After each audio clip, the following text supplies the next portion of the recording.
good morning. This is Lisbeth, ang medtech yung Lipenya na magtuturo ng kung ano-ano na pwedeng gawin sa hospitals or sa laboratory.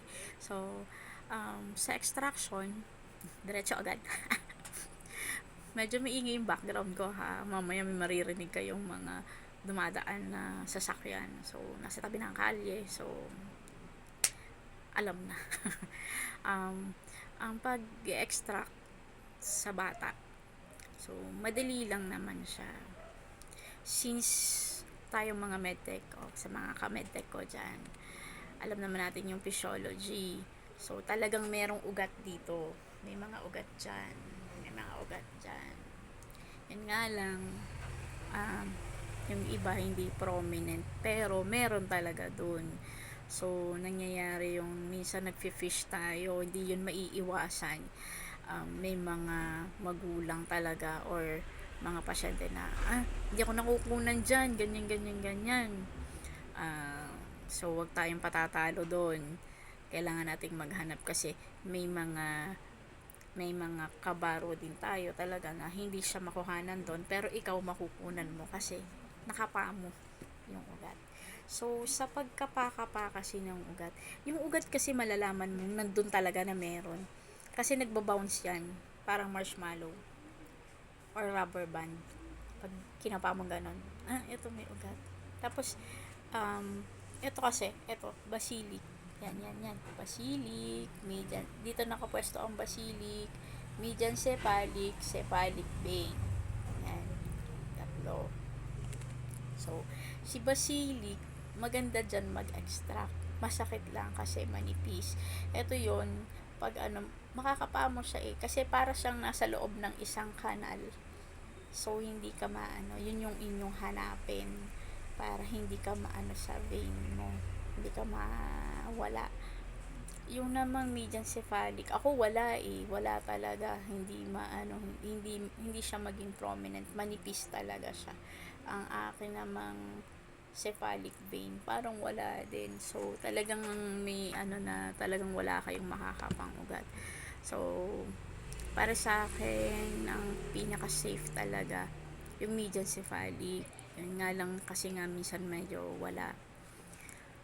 Sa mga dengue cases po, kung kayo ay mag-e-extract, hanggat maaari, sa bawat araw na nag-e-extract kayo, iba-ibang vein ang kuhanan nyo para at least kita nyo talaga yung pagbaba ng platelet at pagtaas. Kasi minsan po ay ang platelet talaga, ang trabaho kasi niyan sa katawan natin ay mag-heal ng sugat. Mag-heal ng sugat. So pag tumusok ka, dun yun pupunta, i-repair niya yung sugat. Kaya minsan hindi siya sumasama sa circulation ng blood kasi busy siya sa pagre-repair ng sugat. So, punta ka na lang sa ibang vein. May mga platelets pa doon. Kasi, syempre, pag humigop ka or inaspirate mo siya, ang ating kakampi, inaspirate mo siya doon sa sinugatan mo nung una, makikita niya, may sugat dito, pupunta yung platelet doon. Hindi na siya sasama sa dugo. Yun lang yung observation ko kasi pag nag-e-extract ako ng paiba-ibang ugat, maganda naman yung platelet. Mababa pero maganda. Kasi ang dengue kasi talagang sasayad dyan sa pinaka-lowest na count.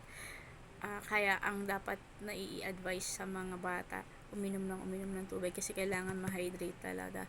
Si itlog ng pugo, alam ko na ang reason kasi hindi ko maintindihan bakit si itlog ng pugo.